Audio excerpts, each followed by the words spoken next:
And right now, I know that they feel like I'm flaky, and that's a problem.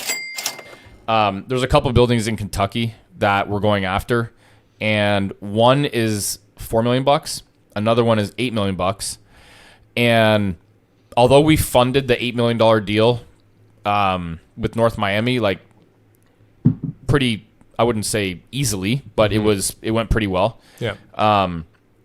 Given the economic climate right now, and given the sediment in the economy, The fear. the fear and shit, I'm not 100% certain that it would be, a smooth road trying to fund, a 8-figure deal right now.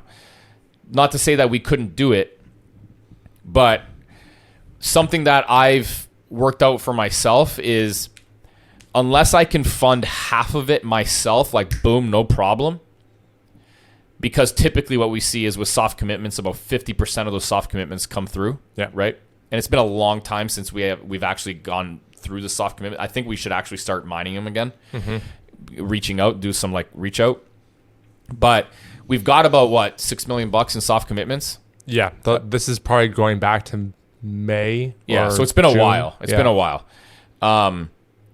Nonetheless, even though I have, we have that much in soft commitments, I feel comfortable when I can fund 50% of the deal in terms of down payment. And right now, banks are like really trimming back on their LTVs. So it leaves me a little bit kind of uncomfortable, I guess. Because... So on the $8 million property, you'd have to do 30% down? I'd probably say it would end up being about $3 million. $3 million down. Yeah. So about 1.5 to you. So like, here's the thing. Now I can pull that together. Yeah. But I'm asset rich, cash poor, right? And right now, I'd also like to keep a little bit of dry powder around just to kind of have. Now, in the event that, because I like the $8 million property better. I'd love to get both. If the economy wasn't so volatile and there weren't so question marks in the economy, I do both, no problem. It's the same owner. The owners are from California. The properties are in Kentucky. Great submarket in Kentucky. I love it. It checks all the boxes. It's literally in what I call an ideal submarket. It's got certain population growth above a certain amount. It's got median income in the submarket is above a certain amount. Love it. The rent growth is above a certain mark. The cap rates in the submarket are above a certain mark. Like it's not that old. It's around like a late 90s, early 2000s vintage, which is great. You're not going to see you're not going to see like crazy dumb shit going on there. Like you might have to replace like HVACs and shit like that. But big stuff. Structural, HVACs and roofs. That's what we got to look at. But other stuff like that, like you're not going to see like crazy stuff. It's still new enough where even the vintage would work. And like I've said before, these are senior communities, which people really only care about being in like a clean, safe place. If the cabinets are like a late 90s vintage, they're not going to like care that much, right? So I'm probably going to go after the $4 million property because I could take that down myself, for sure, 50% of it, okay, of the down payment. So the nuance that kind of came up now is I went in at the numbers that I wanted in terms of a return for everyone, all the investors. I went in. They came back like $750,000 higher. So they went in at $4 million, or they offered the whisper. They call it a whisper. The whisper was at $4 million. I went in at $3 million. They came back at $375,000. I haven't come back now. So what's happened now is since then there was a rate increase in the States. So now it's even worse of a deal. Okay, I wouldn't say worse, but now it's there's less of a return based off the rate. Yeah. And I reached out to him yesterday, and he's like, "Oh yeah, there's another group interested as well. They've already toured the site, all this stuff." But he's like, "Well, make your offer though. You can." And I was like, "Well, are you guys committed?" And he said, "No, there's no commitment, official commitment. Feel free to make your offer." I hate this shit. The reason why I hate this shit is because that other group is further along. Okay. The reason why I waited, which I also hate the fact that I waited.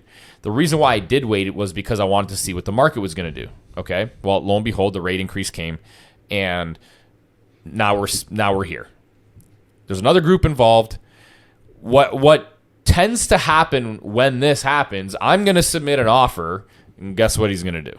Leverage it. He's going to either leverage it, not even consider my offer because they're already further ahead. So, and then go back to them and say, hey, I just got this other offer. You better fucking beef your shit up. Or I have to strengthen my original offer, which I should have just fucking gone right at. Like, I should have just went like full force ahead when I first submitted the first LOI at 3 and just came back at like, split the difference or whatever and said, this is my first, like, last and best. Drove down there, get locked in with a PSA and then called it a day. But now we're in this, and I hate this right here because a lot of times when the other group is further along, they've already invested some time and money. They've traveled there or done whatever. I don't know if they're local or not. And because they're further along, a lot of these like large commercial realtors, they like to see commitment so that it shows the owners or the sellers that there's a high likelihood of this actually closing, okay? And right now, I know that they feel like I'm flaky, and that's a problem. So this is something that I suggest to people when they're trying to go into like deals like this. Never come off like you're flaky, because they will prioritize non-flaky groups of buyers for even less price versus flaky buyers that come in higher because they don't feel there's a high likelihood of closing you. Mm-hmm. So, for example, the Orlando property that we oddly enough didn't close, I displayed a very high likelihood of closing. Went down there, brought my property manager, John, down there with me, brought my property inspector from here to qualify the building so I wouldn't get hung up on like a property inspection report. So I knew going in that this was something that I was comfortable with in the condition that it was. I displayed a high likelihood of closing that property. I didn't because, things came up, markets, happened. But in the end, they were, and there was other groups involved at higher numbers, they told me. Okay. But I displayed a high likelihood of closing because I wasn't, I not only displayed it, but, certain language I used, certain actions I took by, again, going down there, bringing certain people down there. And it's very important to display that when you're playing with the big dogs. Mm-hmm. So I'm a little bit, I guess this is where my expertise and experience kind of comes in to kind of massage this type of scenario where if I really truly do want this property, I'm going to have to fight for it a little bit. Mm-hmm. So I'm going to have to display my my high likelihood of closing versus them. Really, it's kind of like a me versus them now at this point. Even if they do have someone interested, they might actually be bullshitting me too, right? Yeah. You never know. Bluffing, yeah, they might be bluffing. So the ways that I'm going to probably approach this is going to be, number one, I'm going to send a new LOI, which will be obviously stronger. I'm still going to have to come in at what I'm probably going to do is come in at the base requirements of what our investors want, which is typically a 7% 5-year average cash-on-cash return and a 25% annualized rate of return over 5 years. What I'm probably going to do is come in at that number on the LOI. I'm probably going to I don't think that I can shorten up the close because the close is kind of what it is. It's going to take about 90 days to close. It is what it is. But one of the things that I'm going to do too is I'm going to actually potentially get down there right away and remove a property condition report, because what I'll do is I'll bring Don in with me. Okay. I'll bring Don, the property condition guy, or the inspector. And then what I'll do is I'll send them a financial statement report of myself to show them I am strong enough to do this. And then I'll actually show them that I actually have the cash in the bank for the down payment to close it. Mm-hmm. So those things is that's probably what I'm going to do to strengthen the deal, because they might not have gotten that far. And I actually find it odd that, like, why aren't they committed yet?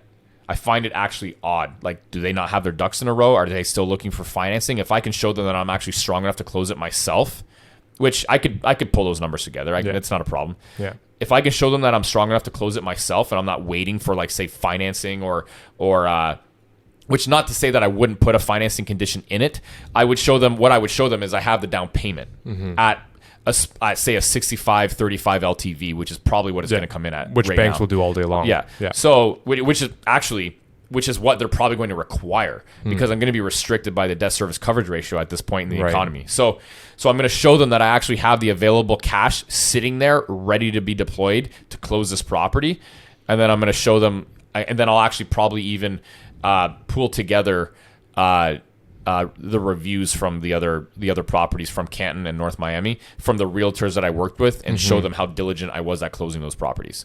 So that's what I'm going to do. I'm going to prove to them that that they will have a high likelihood of closing this property. And then I'm going to kind of maybe finagle my way in of like, okay, well, let's sign the LOI and I'll get there this week to view the property because I do know that another thing that out of town sellers want to see is they typically don't want to put deals together or a signed PSA unless you actually tour the property, which is understandable, right? They want to know that you're serious. They want to know that you're not going to tour the property after they have a locked in PSA, because once you lock in your PSA, you're already thousands of dollars deep with legal fees.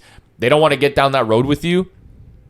You tour the property and you're like, oh, the roof needs to be done. We're going in for an adjustment of like, a couple $100,000. They don't want to see that shit. They want to know right off the hop, hey, the roofs are in really rough condition. This is why I'm coming in at the LOI that I'm coming in at, and call it a day. Yeah. They want to know going in, this is kind of what the number is going to look like that I'm closing with. And that's it. So that's the way that I'm going to approach this deal now.